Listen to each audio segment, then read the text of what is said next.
오늘 말씀 제목을 같이 한번 따라서 하겠습니다. 진짜 복은 어디서 오는가? 우리가 새해를 맞고 또 이렇게 이제 설을 맞이하게 될 때 제일 많이 하는 인사가 이제 새해 복 많이 받으세요. 그리고 건강하세요. 한 해 동안 잘 되세요. 성공하세요. 이런 인사들을 많이 하면서 서로에게 이제 복을 빌어 줍니다. 그리고 또 나도 복을 원하는 마음으로 그렇게 축복을 하죠. 그리고 우리의 삶 속에서도 우리가 생각하고 추구하는 그 복을 따라서 그렇게 우리의 삶의 걸음을 옮겨갈 때가 있습니다. 그러나 우리는 하나님을 믿는 믿음의 백성으로서 그렇게 복을 빌고 복을 원하고 복을 추구하는 삶을 살아가면서도 정작 진짜 복이 어디서 오는가? 내가 지금 이렇게 원하는 그리고 빌고 있는 이 복이 진짜 복이 맞는가? 이게 진짜 하나님이 주시는 복이 맞는가 하는 것들에 대해서 질문을 잘 하지 않을 때가 있습니다. 오늘 우리가 읽었던 이 시편 128편은 예루살렘 성전으로 올라가면서 이스라엘 공동체가 불렀던 노래입니다.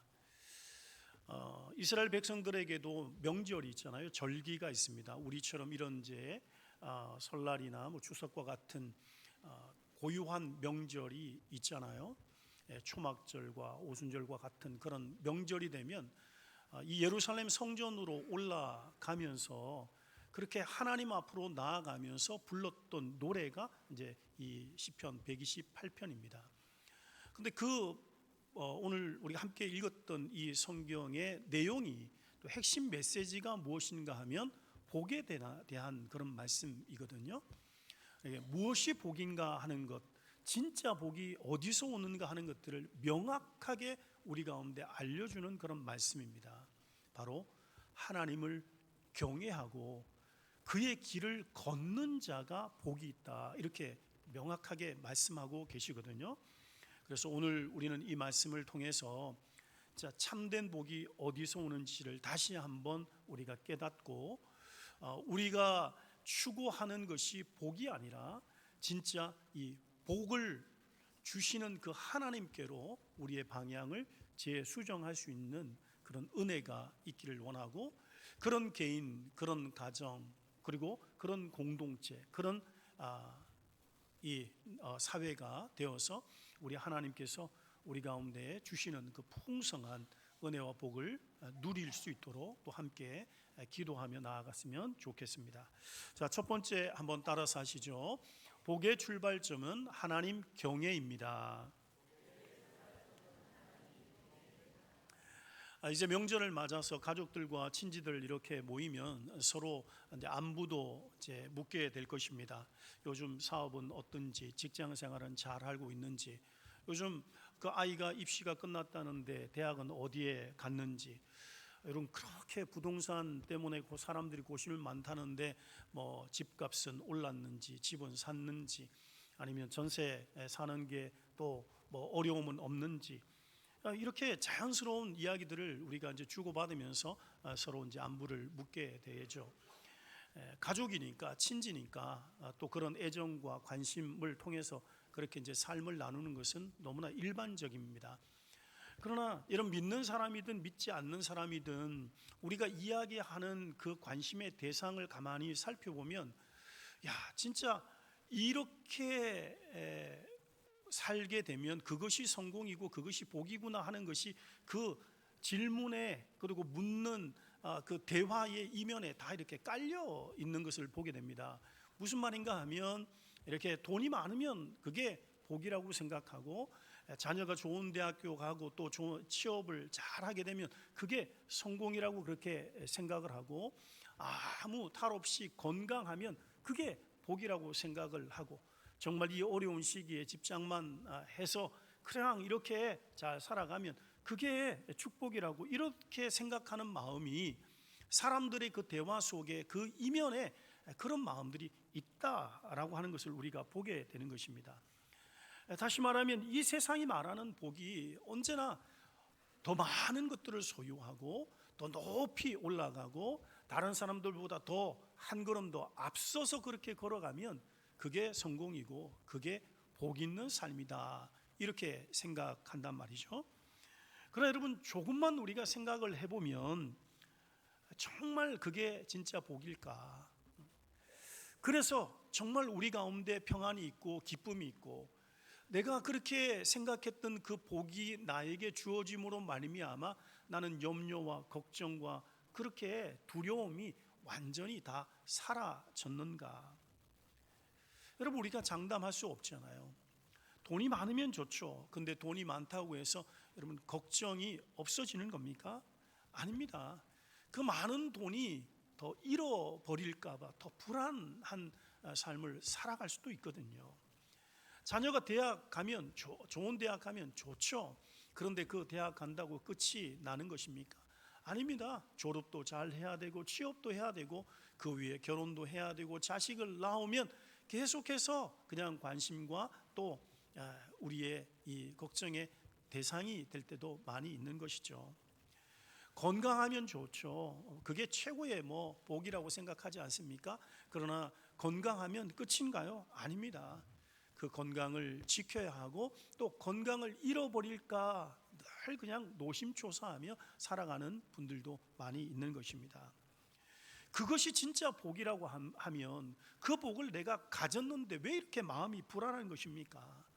마치 이렇게 명절 때 가족들이 쭉 풍성한 식탁에 둘러 앉아 있으면서도 왜 각 사람들이 가지는 그 복 때문에 비교하고 경쟁하고 시기하고 질투하고, 겉으로는 그렇지 않지만 왜 그냥 이 마음에 미움도 싹트고 이렇게 하는 것이겠습니까? 여러분, 그것은 행복의 기준, 진짜 복을 제대로 알지 못하기 때문에 그런 것입니다. 소유가 많다고 하는 것이 우리의 복의 기준이 돼서는 안 되는 것입니다. 다른 사람보다 한 걸음 더 앞서가는 것이, 다른 사람들보다 조금 더 높은 지위에 있는 것이 결코 우리의 성공을 말하고 있지 않다고 하는 것을 우리는 잊지 말아야 하는 것입니다. 우리는 하나님의 자녀들이잖아요. 전도서 5장 10절 말씀에 보시면 이렇게 말합니다. 은을 사랑하는 자는 은으로 만족하지 못하고 풍요를 사랑하는 자는 소득으로 만족하지 아니하나니 이것도 헛되도다. 모든 것을 다 가지고 누렸던 그런 지혜자이지만, 그러나 이 세상의 어떤 것으로 참된 만족도 그리고 참된 풍요도 누릴 수 없다, 이렇게 고백하고 있는 것을 보게 됩니다. 예수님께서도 누가복음 12장 15절 말씀에 이런 말씀을 하셨어요. 삼가 모든 탐심을 물리치라. 사람의 생명이 그 소유에 넉넉한 데 있지 아니하니라. 사랑하는 성도 여러분, 참된 행복은 소유의 많고 적음에서 오는 것이 아니라 내가 하나님과 어떤 관계를 맺고 있는가, 그리고 하나님께서 내게 주어지신 것에 대하여 감사와 자족의 마음이 있는가 하는 것에서 우리의 참된 행복이 주어지는 것입니다. 그러니 여러분, 우리가 우선순위를 놓치지 말고 생명도 만족도 참된 평안도 없는 이 세상의 것을 소망 삼고 그것을 추구하면서 계속 쫓아가는 그런 삶이 아니라, 그리고 그런 삶을 살아가는 사람을 부러워할 것도 아니라, 오늘 말씀을 통해서 다시금 진짜 복을 소유하고 그 진짜 복을 여러분 누리며 살아가는 그런 우리 축복된 성도들이 되시기를 다시 한번 주님의 이름으로 축원드립니다. 오늘 성경은 너무나 단순하고 분명하게 우리 가운데 무엇이 복인지를 선포해 주고 계시는 겁니다. 우리 1절 말씀 다시 한번 읽겠습니다. 시작. 여호와를 경외하며 그의 길을 걷는 자마다 복이 있도다. 아멘. 복은 소유에서 시작되는 것이 아니라는 말씀입니다. 복은 환경에서 시작되는 것도 아닙니다. 복은 하나님과의 관계에서 시작되는 것인데, 여호와를 경외하는 자가 복이 있다, 이렇게 말씀하고 계십니다. 여러분, 경외는 무서워서 벌벌 떠는 것을 경외라고 말하지 않습니다. 우리 하나님을 가장 존귀한 분으로 인정해 드리는 것이 경외입니다. 우리가 아는 것처럼 경외는 두려워하는, 존경하는 마음과 더불어서 사랑하는 마음이 같이 있는 거거든요. 아들이 아버지를 두려워하지만 그럼에도 존경하고 사랑하는 마음이 같이 내재되어 있는 것처럼, 하나님을 경외하는 마음은 하나님을 하나님으로 인정해 드리는 마음입니다. 그리고 그 하나님을 내 삶의 중심에 모셔드리는 것이 바로 하나님을 경외하는 자의 삶입니다.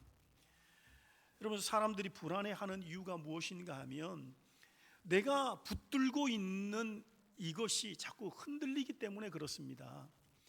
내가 건강을 붙잡고 있지만 이 건강이 흔들리면 사람이 불안해지고요, 내가 물질이 내가 축복이라고 생각해서 붙잡고 있지만 이것이 흔들리면 불안하게 되는 것이고요, 내가 사람을 붙잡고 있는데 이 사람이 흔들리게 되면 이게 나한테 자꾸 불안을 가져다 주게 되는 것입니다. 그러나 사랑하는 성도 여러분, 우리 하나님은 변하지 않고 흔들리지 않는 분이심을 믿으시길 바랍니다. 우리 하나님은 우리의 반석이시고 요새이시고, 우리 하나님은 그 성품도, 그리고 그 약속도, 그 통치하심도 결코 변함도 없고 흔들리지 않는 영원하신 전능자이심을 여러분 믿으시기를 주님의 이름으로 축복합니다. 때문에 하나님께서 우리의 삶의 중심에 계시면요, 그 인생이야말로 이미 가장 안전한 자리에 서 있는 사람과 똑같은 겁니다. 흔들리지 않으시는 그 하나님께서 내 삶의 중심에 자리 잡고 있다면 흔들리는 이 세상 속에서도 우리는 가장 안전한 자리를 이미 확보하고 서 있는 자와 같은 것입니다. 오뚜기 인형 잘 아시잖아요.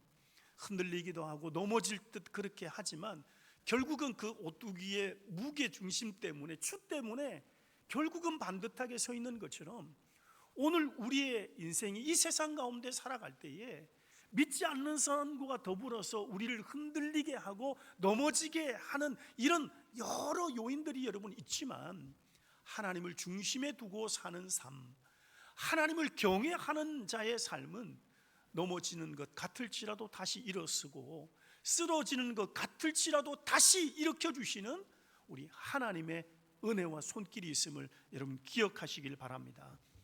오늘 말씀처럼 그의 길을 걷는 자마다 복이 있다, 이렇게 말씀하고 계세요.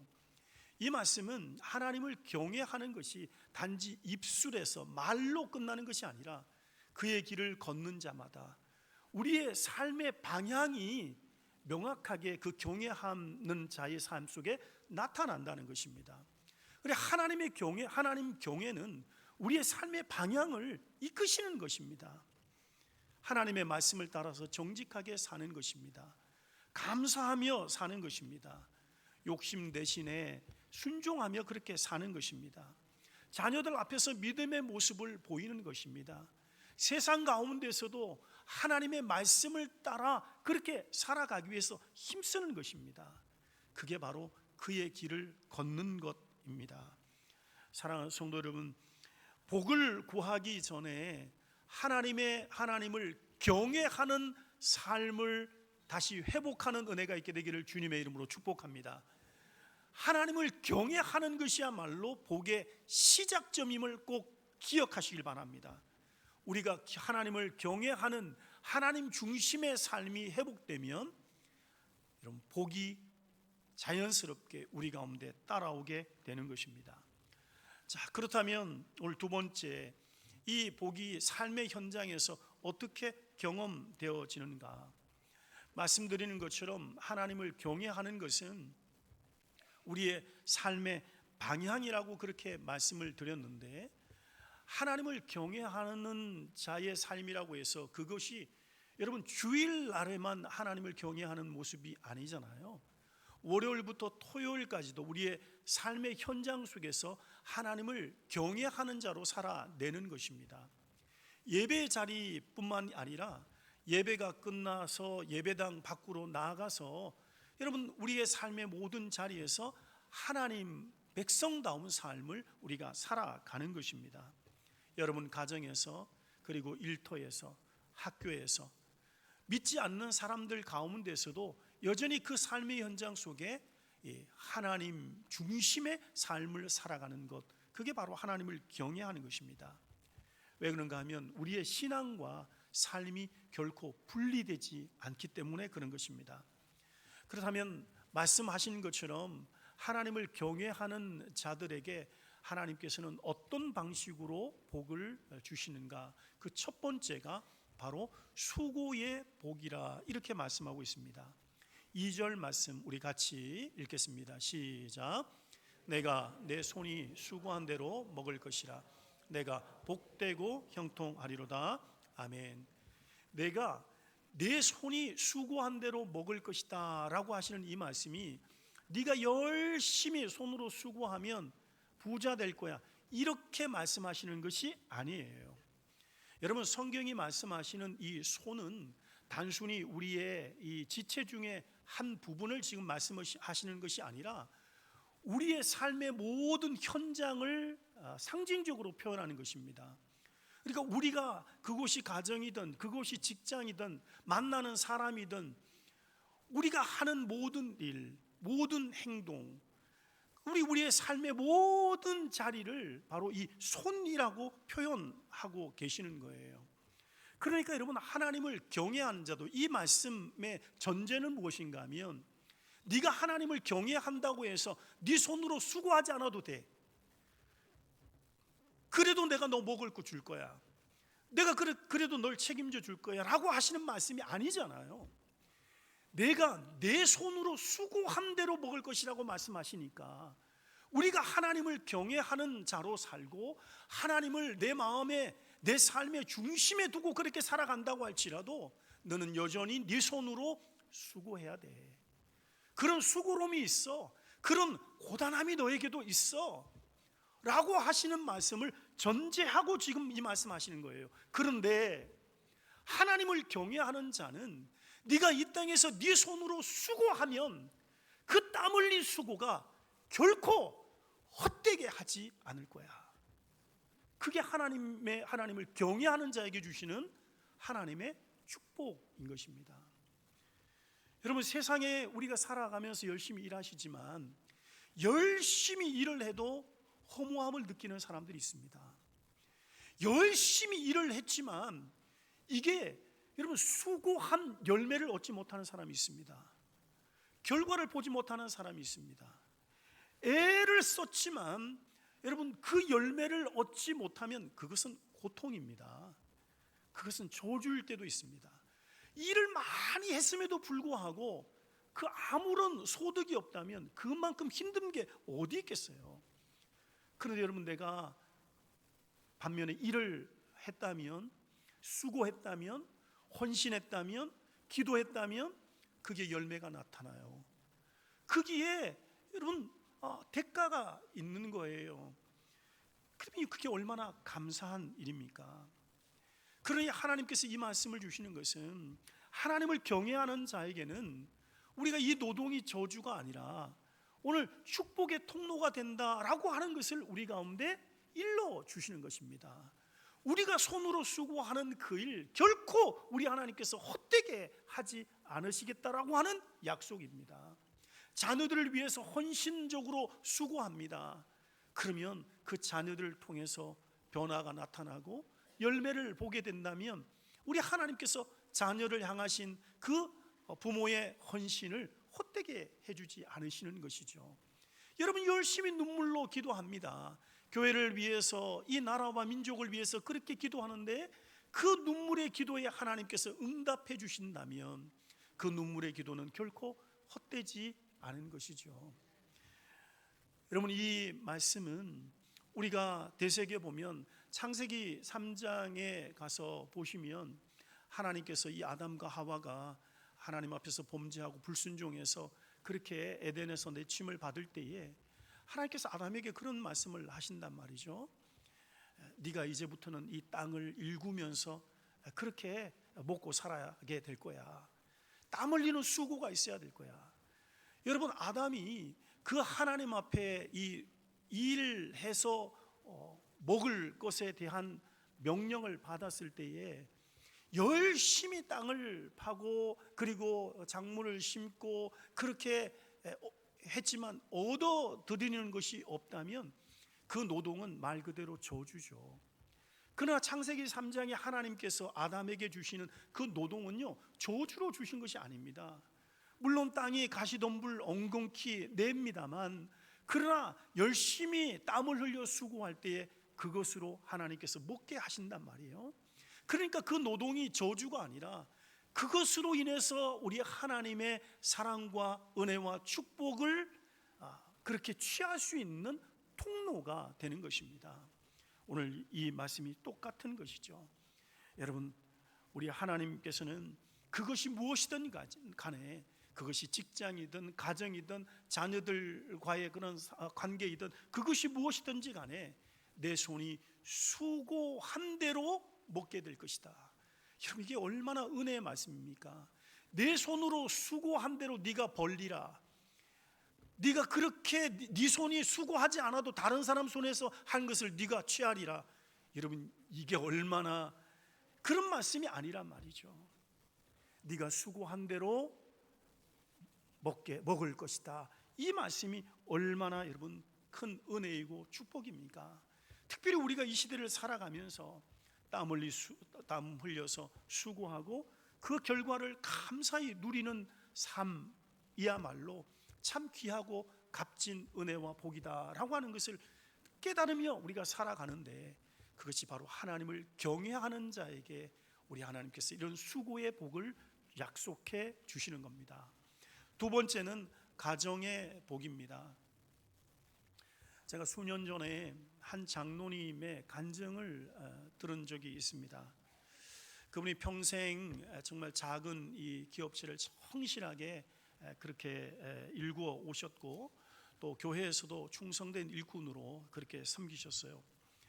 겉으로 보기에는 아무런 문제도 없고 또 가정도 그렇게 아름답고 평안한 그런 가정처럼 그렇게 이제 다른 사람들이 여겼다는 겁니다. 그런데 그 장로님의 신앙과 삶 속에서 놀라운 변화의 시간이 한번 있었는데, 어느 날 그 대학생인 아들이 이 아버지한테 너무나 진지하게 이렇게 말을 하더라는 겁니다. 아버지, 저는 하나님을 잘 모르겠어요. 왜냐하면 이 아들은 정말 이 부모님 모태 신앙으로 그렇게 태어나서 20년 넘게 같이 신앙생활하고 교회를 가고 주일학교를 보내고 그렇게 중고등부 시절을 보냈는데, 느닷없이 이 20살이 넘어서 장로님인 아버지에게, 아버지, 저는 하나님을 잘 모르겠어요. 내가 교회를 다녔지만 하나님을 경외하는 모습을 우리 집에서 본 적은 없는 것 같습니다. 이렇게 얘기를 하더래요.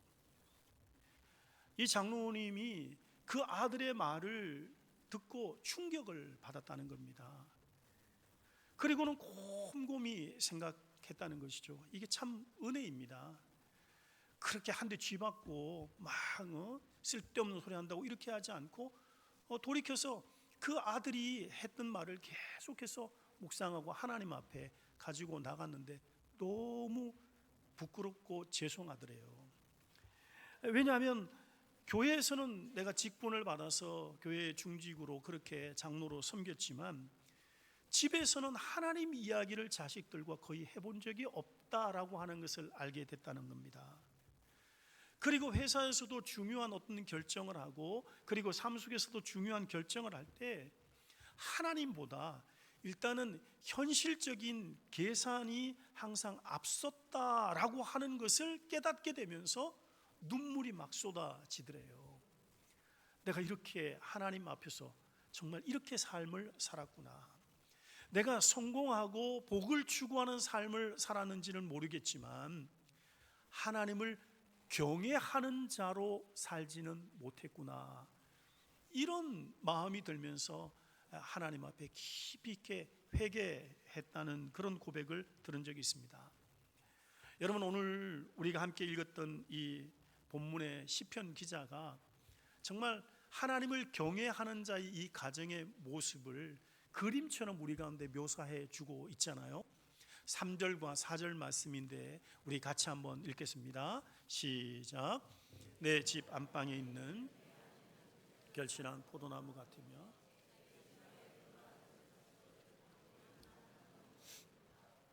여호와를 경외하는 자는 이같이 복을 얻으리로다. 아멘.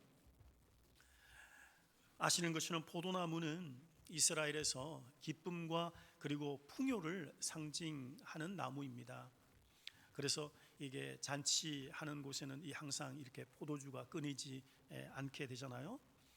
그런데 이렇게 가정에서 이 열매를, 아내가 열매를 맺고 활력을 그렇게 있고 또 기쁨을 주는 존재가 된다라고 하는 그런 의미로 이렇게 결실한 포도나무 같은 아내, 이렇게 이제 표현하고 있습니다. 그리고 감람나무는 긴 수명이 길고 또 끈질긴 생명력을 그렇게 가지고 있습니다. 그래서 이 자녀들이 식탁에 둘러앉은 자식들이 감람나무 같다라고 하는 것은 정말 이 감람나무가처럼 신실하고 또 생명력 있는 존재로 우리 자녀들이 자라난다라고 하는 그런 의미인 겁니다. 그러니 여러분, 이 두 구절을 읽으면서 한번 상상을 해보세요. 그림을 한번 그려보세요. 여러분의 가족 그리고 여러분의 자녀들과 함께하는 그 식탁의 자리를 한번 떠올려 보시란 말이죠. 아내는 결실한 포도나무 같습니다. 자녀는 감람나무 같습니다. 이 식탁에 둘러앉은 그 가족의 모습이 지금 보이는 겁니다. 집안에 생명이 있고 그리고 식탁에는 우습이 있고 다음 세대가 이렇게 아름답게 잘 자라나고 있는 것입니다. 이게 하나님께서 하나님을 경외하는 자에게 주시는 이 가정의 복이다, 이렇게 말씀하고 계시는 겁니다. 그러니 여러분, 우리가 완벽함이 없다고 할지라도 이런 가정들을 떠올려 볼 때에 은혜가 흐르고 있구나, 하나님의 손이 덮고 있구나 라고 하는 것을 우리가 느끼게 되잖아요. 우리가 명절뿐만 아니라 매일의 삶 속에서 우리는 바로 하나님을 경외함으로 이런 가정을 하나님께서 허락해 주시기를 사모하고 또 믿음으로 결단해야 할 줄 믿습니다. 여호수아 24장 15절 말씀을 보시면 이렇게 말씀합니다.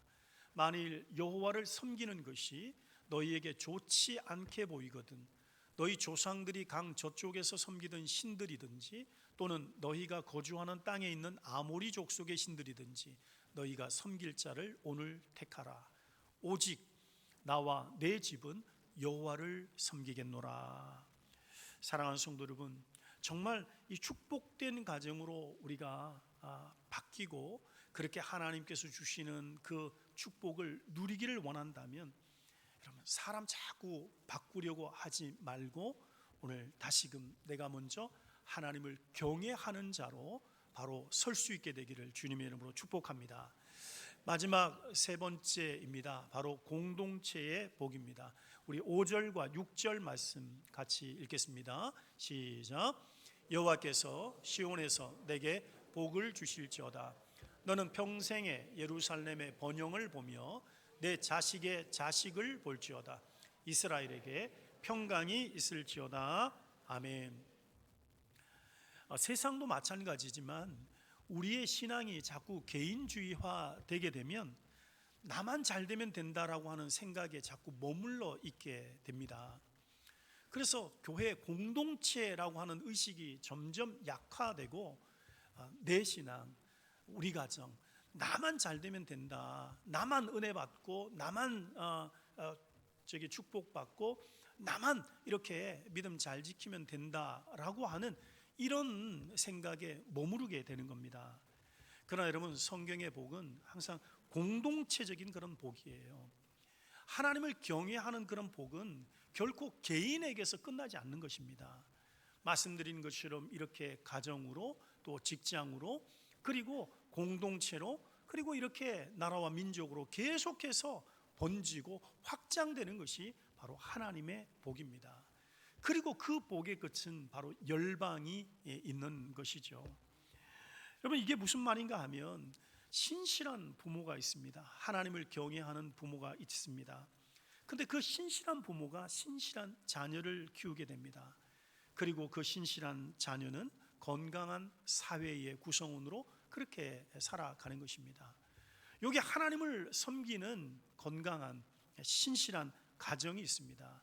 근데 이 신실한 가정이 바로 이 건강한 교회를 이루게 되고, 이 땅에 하나님을 경외하는 교회들이 계속해서 일어나게 될 때에 여러분, 이 땅에 하나님의 나라는 세워지고 확장되어지는 것을 우리가 보게 되는 것입니다. 여러분, 우리가 참 익숙함은 있지만, 오늘 새벽에도 제가 그런 말씀을 함께 나누었는데, 익숙함은 있지만 하나님을 향한 경외심은 없는 시대에 살아가고 있다고 생각합니다. 예배에 대한 익숙함은 있고 신앙에 대한 익숙함은 여러분 있지만, 하나님을 향한 경외심을 가진 시대인가, 그렇게 질문하면 우리가 참 이렇게 깊이 고민해 볼 그런 문제라고 생각합니다. 경외함으로 여러분 교회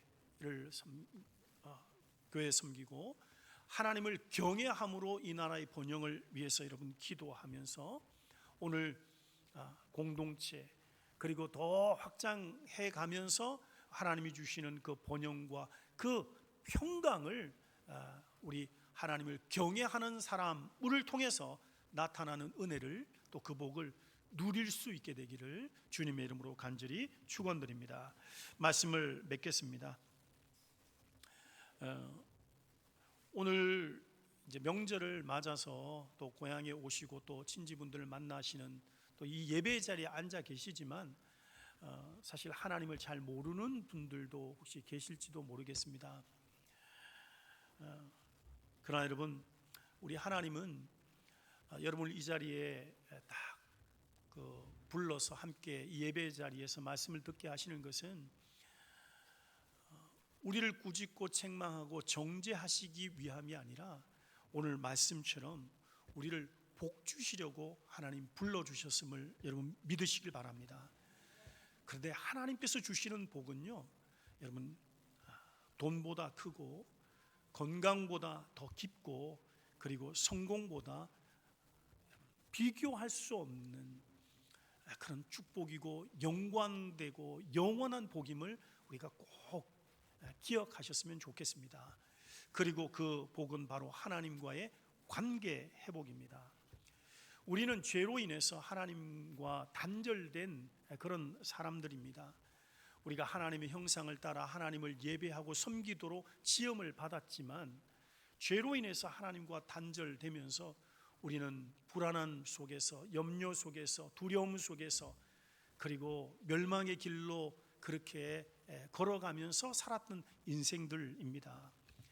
끊임없이 이 세상 가운데서 스스로 무언가를 붙잡고 일어서고 구원하려고 하지만 방법이 없었던 것입니다. 그런데 우리 하나님께서 그런 우리를 긍휼히 여기시고 사랑하셔서 예수님을 이 땅에 보내셔서 우리로 영원한 살 길, 여러분 그 길을 열어주신 것입니다. 바로 십자가와 부활을 통해서 열어두셨습니다. 그래서 우리는 예수님 안에서 그 하나님 앞에 나아갈 수 있고, 그 하나님을 아버지라고 부를 수 있게 된 것입니다. 이 관계가 회복될 때에 비로소 진짜 복이 시작되는 것입니다. 그리고 그 복의 길을 들어선 우리 성도님들, 오늘 말씀처럼 하나님을 경외하는 삶을 살아가시기를 주님의 이름으로 축복합니다. 복은 결코 소유에서 오지 않고 환경에서 오지 않은 것입니다. 하나님과 이 관계 속에서 하나님을 경외하는 사람이 가장 안전한 사람이고 가장 영광스러운 인생을 사는 삶이라고 하는 것을 여러분 기억하시고, 이번 명절에 가족들과 함께 이렇게 식사 자리에 둘러 앉은 그 만남이 단지 형식적인 만남이 되지 않도록, 그리고 이 소유가 없다고 해서 여러분 위축 들거나 추눅 들지 말고, 오늘 하나님을 경외하는 자로 내가 이 자리에 앉아서 우리의 가족의 이 식탁이 둘러 있는 이 만남이 시편 128편에 하나님을 경외하는 자에게 주시는 그 가정의 복이 임할 수 있도록 여러분 기도하고 사모하고, 여러분이 더욱더 복을 쫓는 인생이 아니라 하나님을 경외하는 그 삶을 살아가면서 오늘 이 약속의 모든 축복을 다 누리시는 은혜가 있게 되기를 예수님의 이름으로 간절히 축원드립니다. 기도하겠습니다.